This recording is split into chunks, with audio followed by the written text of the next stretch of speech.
Good evening. I'm back with Storytime tonight. I thought I'd read you a story that I did in response to a Figment prompt a few years ago. So Figment is a website where writers can post works. They can also respond to story prompts and enter contests.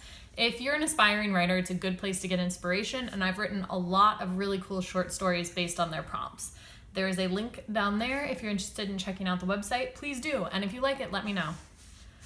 The prompt for this story was, in 1,200 words or fewer, write about someone trying to fight what they think is their destiny.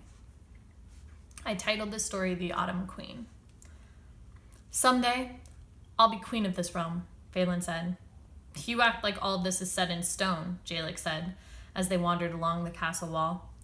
Phelan couldn't stop herself from laughing out loud. It is set in stone, quite literally. I'll show you. Phelan didn't give him a chance to answer, but grabbed his hand and led him down the steps. Faye, slow down. Where are we going? Jalek was hobbling along on his wooden leg as fast as he could, but he still couldn't keep up with her hurried strides. We're going to see my destiny. It's in the temple of the Autumn Queen, not much farther. Phelan slowed her pace slightly and led Jalek around the stables and the kitchen to the small building grown of living oak trees. The trunks of the trees wound tightly together, and their branches wove a domed roof. The leaves of the trees were colored deep reds, bright golds, charred browns, and vibrant oranges, and they stayed that way all year. Phelan slipped into the slender split of the trunks and pulled Jalek after her.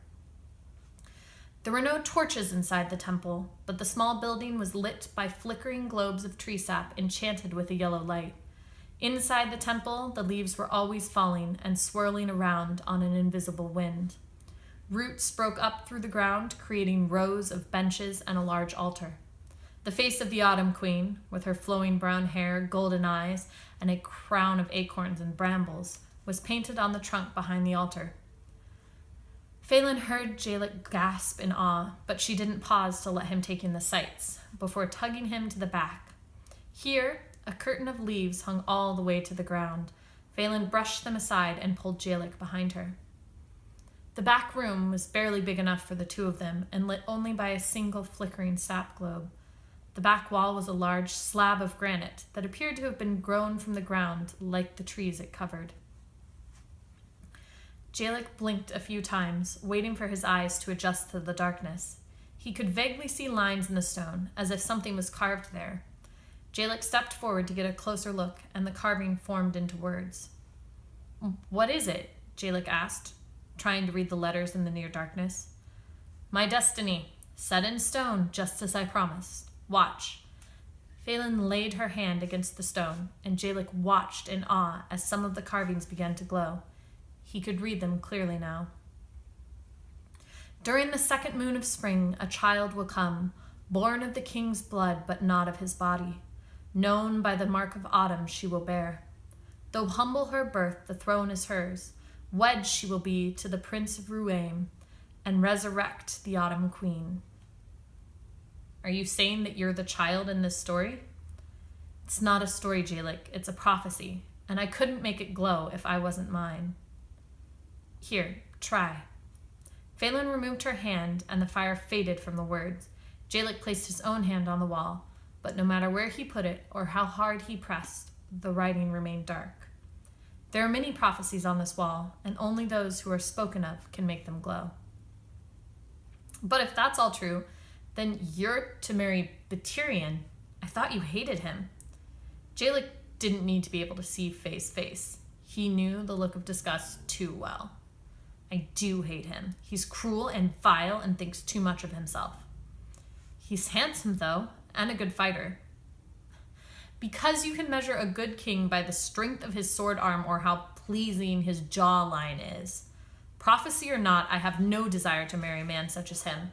I couldn't fight the nature of my birth or the acorn mark on my skin, but I can fight this. How? Surely if others know of this prophecy, they will want it to come and pass. The Autumn Queen brought many great things to this land. Even I know her stories. Then I'll fight them all. I want to resurrect the Autumn Queen, and I really do want to rule Ruaim, but not if it means marrying Batirian.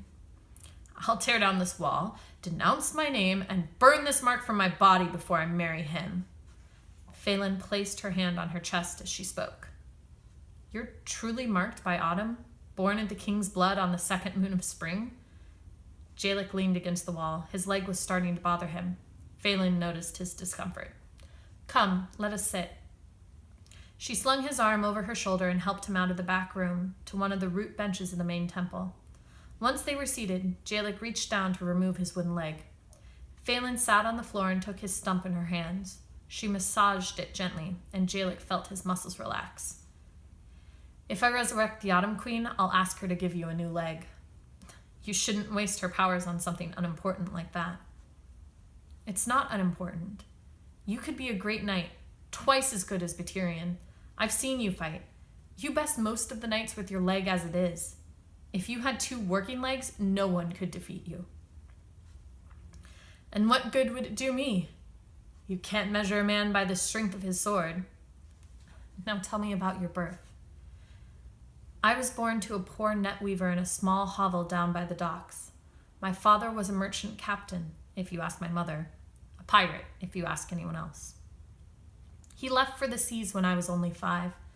The little I remember him is jingling coins and the smell of rum. But it's the nature of my birth itself that matters to the prophecy. Phelan shifted from the floor onto the bench next to Jalek. I wasn't expected on the second moon of spring. My mother wasn't to give birth till early in the 4th moon, but something went wrong. My mother fell very ill and gave birth much too early.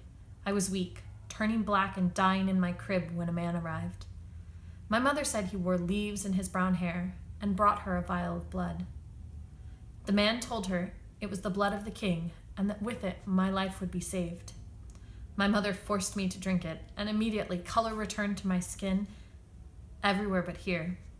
Phelan slid the sleeve of her dress from her shoulder and revealed a black mark in the perfect shape of an acorn.